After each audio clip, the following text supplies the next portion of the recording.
Hello guys, எல்லோரும் எப்படி இருக்கீங்க? Welcome to Mrs lifestyle. இன்றைக்கி நம்ம வீடியோவில் என்ன பார்க்க போகிறோம் அப்படின்னா டே ரொட்டீன் தான் பார்க்க போகிறோம். ஒரு நார்மலான டே எனக்கு எப்படி போகுது அப்படின்றத நான் இன்றைக்கி இந்த வீடியோவில் ஷேர் பண்ணியிருக்கேன்.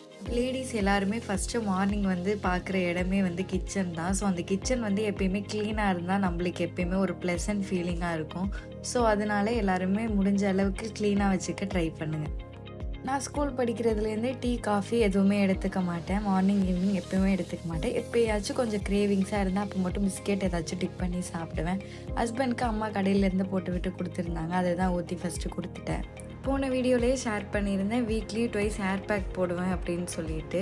லாஸ்ட் டைம் ஆயில் அப்ளை பண்ணி போட்டிருந்தேன். சரி, இந்த தடவை வெந்தயம் யூஸ் பண்ணி போடலாம் அப்படின்னு சொல்லிட்டு முந்தின நாளே வெந்தயமும் அரிசியும் ஈக்குவல் ரேஷியோவில் ஊற வச்சுட்டேன். இது கூட நீங்கள் காஞ்ச நெல்லிக்காய், கருஞ்சீரகம் என்ன வேணாலும் ஹேர் சம்மந்தமாக நீங்கள் ஆட் பண்ணிக்கலாம். நான் இல்லை, ஸோ அதனால் ஆட் பண்ணல. நம்ம இதை அரைக்கிறதுக்கு இதை ஊற வச்ச தண்ணியை தான் யூஸ் பண்ணணும். அப்போ தான் ரிசல்ட் ரொம்பவே நல்லாயிருக்கும்.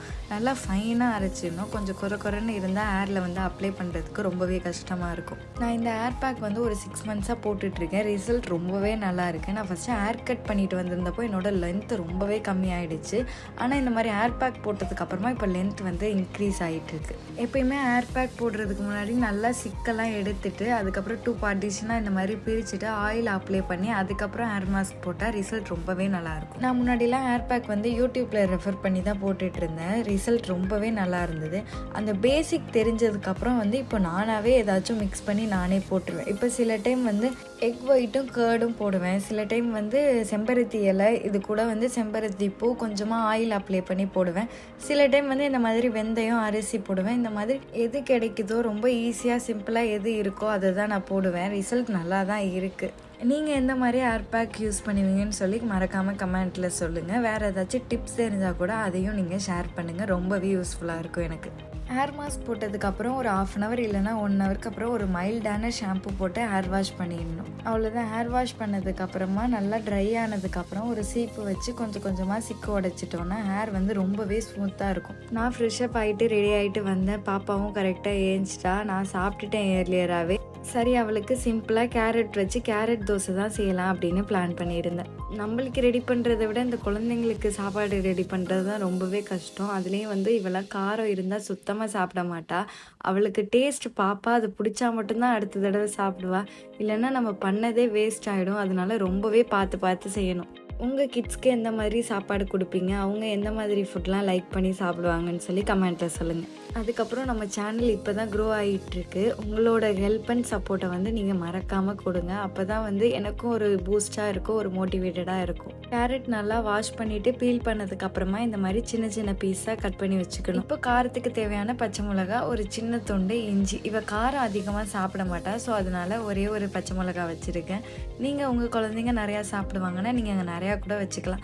இது நம்மளே கூட சமைச்சு சாப்பிட்லாம். டேஸ்ட் ரொம்பவே நல்லா இருந்தது. நானும் ட்ரை பண்ணி பார்த்தேன். கொஞ்சமாக உப்பு, தண்ணி சேர்த்து நல்லா அரைச்சி எடுத்துக்கணும். நல்லா ஃபைன் பேஸ்ட்டாக அரைச்சி எடுத்துக்கோங்க. கொஞ்சம் குறைன்னு இருந்தால் தோசை ஊற்றுறதுக்கு ரொம்பவே கஷ்டமாக இருந்தது. நான் கொஞ்சம் அப்படி தான் அரைச்சிட்டேன். அதனால தான் நீங்கள் ஃபைனாக அரைச்சிக்கோங்க. Side by side lunch prepare பண்ண ஸ்டார்ட் பண்ணிவிட்டு ஃபஸ்ட்டு சாதத்துக்கு அரிசி போட்டுட்டேன்.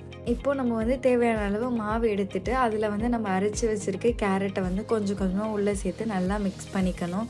உங்களுக்கு நிறையா தேவைன்னா நீங்கள் எல்லாமே ஆட் பண்ணிக்கலாம். இல்லை கொஞ்சம் போதும் அப்படின்னு சொன்னீங்கன்னா நீங்கள் கொஞ்சம் ஆட் பண்ணிவிட்டு அதில் கொஞ்சமாக சீரகம் சேர்த்து நல்லா தோசை மாவு கன்சிஸ்டன்சிக்கு மிக்ஸ் பண்ணிக்கணும். தோசை பேட்டர் நல்லாவே ரெடி ஆகிடுச்சு. இப்போ ஒரு தோசைக்கல்லை வச்சுட்டு தோசைக்கல்லை நல்லா சூடானதுக்கப்புறமா நல்லா எண்ணெய் தடவிட்டு, எண்ணெய் இல்லைன்னா நீங்கள் பட்டர், நெய் கூட தடவிக்கலாம். நெக்ஸ்ட்டு நம்ம எப்போயுமே தோசை ஊற்றுற மெத்தட் தான். தோசை நல்லா கல்லுலலாம் ஒட்டாது. நார்மலாக நம்ம தோசை ஊற்றுற மாதிரி தான் இருக்கும். நீங்களும் இந்த சிம்பிள் அண்ட் ஹெல்த்தி தோசை ரெசிபியை வீட்டில் ட்ரை பண்ணி பாருங்கள். கண்டிப்பாக உங்கள் குழந்தைங்களுக்கு ரொம்பவே பிடிக்கும். இதுக்கு நீங்கள் கேரட் பதிலாக பீட்ரூட் வச்சு கூட செய்யலாம். அதுவுமே டேஸ்ட் நல்லா இருந்தது. நான் ட்ரை பண்ணி பார்த்துருக்கேன். அவளுக்கு சாப்பாடு கொடுத்துட்டு எல்லாமே ரெடி பண்ணி விட்டுட்டு நான் லன்ச் செய்ய ஸ்டார்ட் பண்ணிட்டேன். இன்றைக்கி லஞ்சுக்கு சிம்பிளாக ரசம் வச்சு பீட்ரூட் பொரியல் தான் செய்யலான்னு பிளான் பண்ணியிருந்தேன். இந்த 2 minutes ரசம் ரொம்பவே சிம்பிளாக இருக்கும், அதே டைம் டேஸ்ட்டாகவும் இருக்கும். அதுக்கு நீங்கள் தேவையான அளவு வெங்காயம், தக்காளி ரெண்டையுமே நல்லா மிக்ஸ் பண்ணிக்கணும். அது கூடவே கொஞ்சமாக கருவேப்பிலை சேர்த்து அதையுமே நல்லா மிக்ஸ் பண்ணிவிட்டு லெமன் சைஸ் புளியில் புளி தண்ணி எடுத்து வச்சுக்கணும். இப்போ அந்த புளி தண்ணியில் நம்ம கரைச்சி வச்சுருக்க வெங்காயம், தக்காளி எல்லாமே ஆட் பண்ணிவிட்டு நல்லா மிக்ஸ் பண்ணிட்டோம். இப்போ நம்மளுக்கு நம்மளுக்கு தேவையான அளவு மிளகாத்தூள், தனியாத்தூள், சீரகத்தூள், கொஞ்சமாக உப்பு எல்லாமே சேர்த்து நல்லா மிக்ஸ் பண்ணிக்கணும். இதில் நீங்கள் பெப்பர் கூட ஆட் பண்ணிக்கலாம். டேஸ்ட் ரொம்பவே நல்லாயிருக்கும். மற்ற டிஷ்லாம் வந்து நான் யூடியூப்பில் ட்ரை பண்ணுவேன், டேஸ்ட் ரொம்பவே நல்லாயிருக்கும். ஆனால் வந்து ரசம் ரெசிபி மட்டும் நான் பார்த்து செய்வேன். எங்கள் டேஸ்ட்டுக்கு வந்து அது சாட்டிஸ்ஃபிகேஷனாகவே இருக்காது. நாங்கள் வைக்கிற ரசமே வந்து டேஸ்ட்டாக இருக்க மாதிரி தான் இருக்கும். ஸோ அதனால எப்பயுமே ரசம் மட்டும் என் ஸ்டைலில் தான் வைப்போம். இந்த மாதிரி எந்த ரெசிபி உங்களுக்கு யூடியூப்பில் பார்த்து செட் ஆகாது, நீங்களே செய்வீங்கன்னு சொல்லி கமெண்ட்டில் சொல்லுங்கள். இந்த ரசத்துக்கு இப்போ ஃப்ளேவர் ஆட் பண்ணுறதுக்கு ஒரு மிக்சர் ஜாரில் ஒரு 4 பல் இல்லைனா 5 பல் பூண்டு, கொஞ்சமாக மிளகு, சீரகம், பெருங்காயத்தூள் எல்லாமே ஆட் பண்ணிவிட்டு அரைச்சி எடுத்துக்கணும். ரொம்ப ஃபைனாக அரைச்சிடக்கூடாது, குறைன்னு அரைச்சிக்கணும். அப்போ தான் வந்து அந்த ரசம் ஃப்ளேவர் கொடுக்கும். இப்போ ஃபைனலாக ரசத்தை கொதிக்க வைக்க போகிறோம். அதுக்கு ஒரு கடாயில் எண்ணெய் ஊற்றிட்டு 2 பிரிஞ்சி இலை, 2 பட்டை, 2 கிராம்பு, கொஞ்சமாக கல்பாசி, அது கூட சோம்பு ஆட் பண்ணிவிட்டு தாளிப்பு வடவை ஆட் பண்ணலாம். அது கூட ரொம்பவே டேஸ்ட்டாக இருக்கும். இப்போ நம்ம கரைச்சி வச்சுருக்க புளி தண்ணியை அதில் ஆட் பண்ணிவிட்டு தேவையான அளவு தண்ணி ஊற்றிட்டு கொதிக்க வைக்க போகிறோம். ஃபஸ்ட்டு மூடி போட்டு ஒரு 10 நிமிஷம் கொதிக்க வச்சிடலாம். சைட் பை சைட் பீட்ரூட் பொரியல் தேங்காய் போட்டு தான் செய்ய போகிறேன். அதுக்கு தேங்காய் உடைச்சிட்டு இருந்தேன். எனக்கு இந்த தேங்காய் உடைக்கிறது வந்து ஒரு பெரிய டாஸ்க்காகவே இருக்கும். உடைக்கவே முடியாது. அதுவும் குக்கிங் பண்ண ஸ்டார்ட் பண்ணப்போலாம் சுத்தமாக உடைக்க வராது, ஏதோ ஒரு ஷேப்பில் வரும். ஆனால் இப்போ கொஞ்சம் உடைச்சி கொஞ்சமாக பழகியிருக்கேன். அதுக்கப்புறம் இந்த பின்னாடி இந்த குறும்புன்னு சொல்லுவாங்க, அதை உடைக்கிறது அதை விட கஷ்டம்.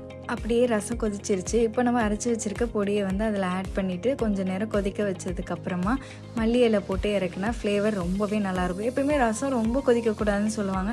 ஆனால் எனக்கு கொஞ்சம் ஒரு ஃபுல் ஃப்ளேமில் வச்சு கொதிச்சாதான் அதோட டேஸ்ட் வந்து ஃபுல்லாக அதில் மெர்ஜ் ஆகிற மாதிரி இருக்குது.